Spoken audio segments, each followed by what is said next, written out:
Good morning. I am Christina Judd. I'm the Public Relations Director for Salt Lake City Police Department. Thank you for being here today. We have several federal, state, and local partners that are here with us today who have helped and supported in this case. Special thanks are given to Acting Assistant Special Agent in Charge Bob Meacham from the FBI, District Attorney Sim Gill, Commissioner of Public Safety Jess Anderson, and Chief Craig Black of North Salt Lake City. I will now turn the time over to Chief Mike Brown, who will be giving the statements today.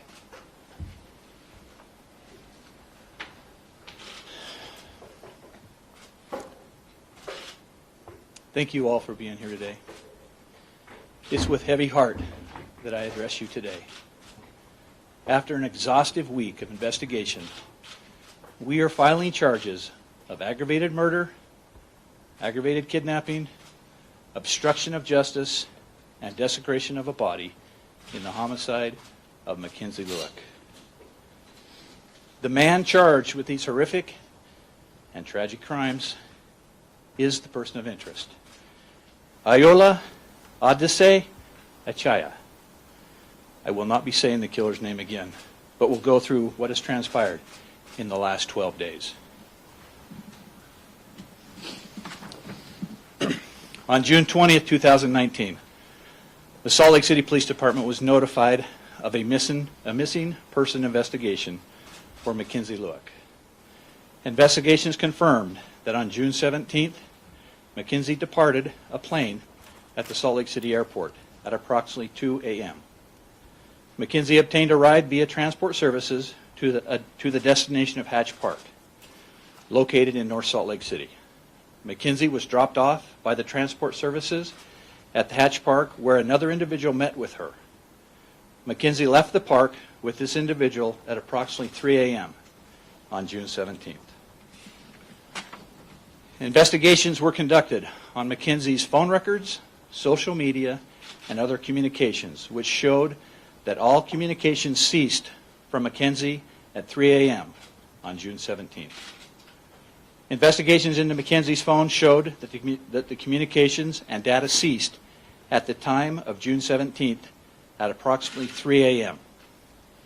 Investigation of MACKENZIE's phone records show that her last communication were with the arrested person. In an interview with him, he admitted to having text conversations with MACKENZIE on June 16th at approximately 6 p.m., but nothing after that time. The arrested person stated that he did not know what MACKENZIE looked like and denied having seen a photo or online profile of MACKENZIE, despite having several photos of her and the profile photo. The arrested person denied any personal contact with MACKENZIE or meeting with her at any time. Investigations of both the arrested persons and MACKENZIE's phone records show the location of their phones to be at Hatch Park, within less than a minute of each other. This was the same time as MACKENZIE's phone stopped receiving any further data or location services on June 17th at approximately 3 a.m. In speaking with MACKENZIE's family, members of her family, and close friends, it is highly unusual and suspect that MACKENZIE would not have any communications or social media activity despite multiple attempts to contact her by them and by law enforcement. During a search warrant on the arrested person's residence and property on June 26th, the arrested person's neighbors informed detectives that they observed him burning something in his backyard with the use of gasoline on the dates of June 17th and June 18th. The search warrant resulted in the findings of a fresh dig area on his property, which is the same area that the arrested person was reported burning something. A forensic excavation of the burn area was conducted, which resulted in the finding of several charred items that were consistent with personal items of MACKENZIE LUECK. Other charred material was located, which has now been determined to be female human tissue. A DNA profile of that human tissue was obtained during forensic testing by the Utah State Lab. That DNA profile was compared and is consistent with the DNA profile obtained through further forensic testing of personal items of Mackenzie Lueck. At 9:20 this morning, we were able to take the suspect into custody.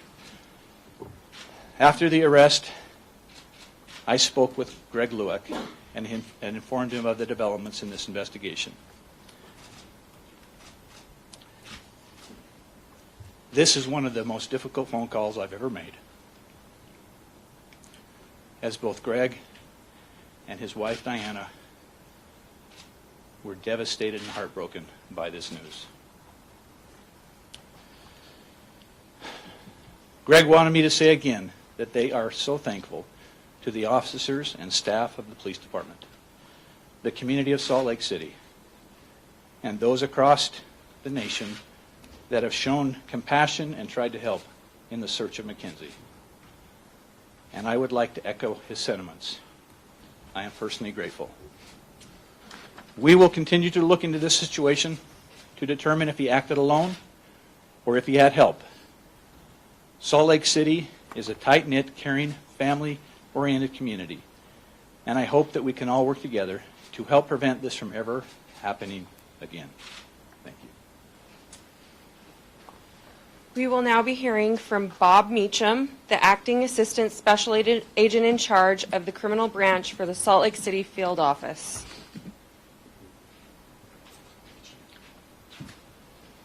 Thanks to the Chief first off. Again, I'm the Acting Assistant Special Agent in charge for the FBI Salt Lake Division, the Criminal Branch. I'll be very brief. First and foremost, the FBI family wants to send condolences, sincerest condolences, to the family and friends of Mackenzie.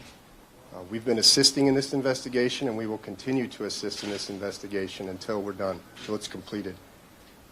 Our partnerships are very valuable to us with the local law enforcement agencies, particularly here what we did with Salt Lake City. You'll see the value in it. We'll continue to do that with all of our local partners.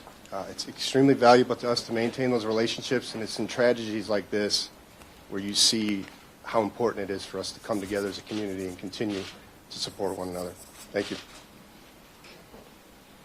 We will now hear from the Salt Lake County District Attorney, Sim Gill.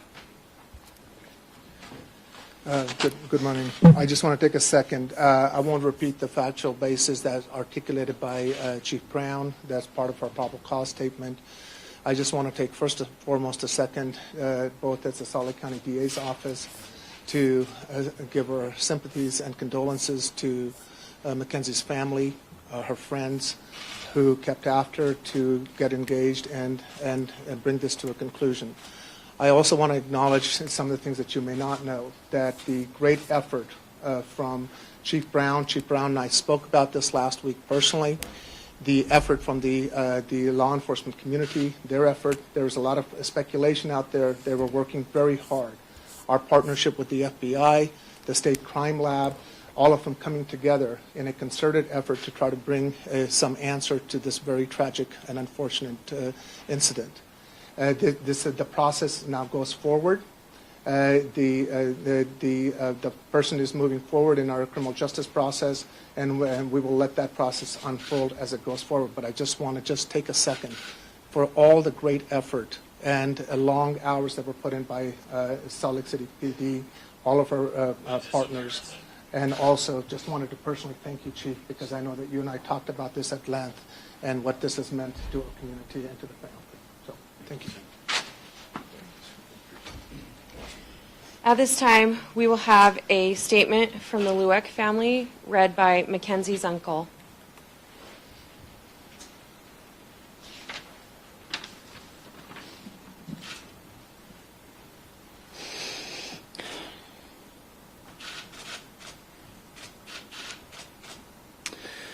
The Lueck family would like to express their gratitude for the effort put forth by the Salt Lake City Police Department and all partnering agencies that assisted, as well as all of the people that provided tips on this case. They are also grateful to her community, her friends, and others around the nation who have supported this investigation. The family will not be taking any questions, and no interviews will be held. Inquiries should be directed to the Salt Lake City Police Department. Again, we ask that everybody respect the privacy of Mackenzie's family and friends at this time. Media requests and statements for the family will be taken by the Salt Lake City Police Department. Thank you.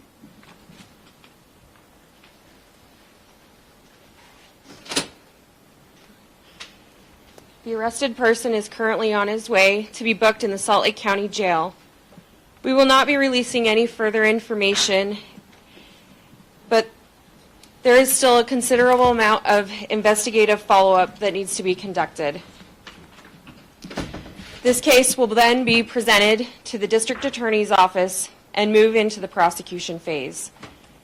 We would like to close this press briefing with special thanks to all the dedicated effort that was given by the women and men of the Salt Lake City Police Department and the community.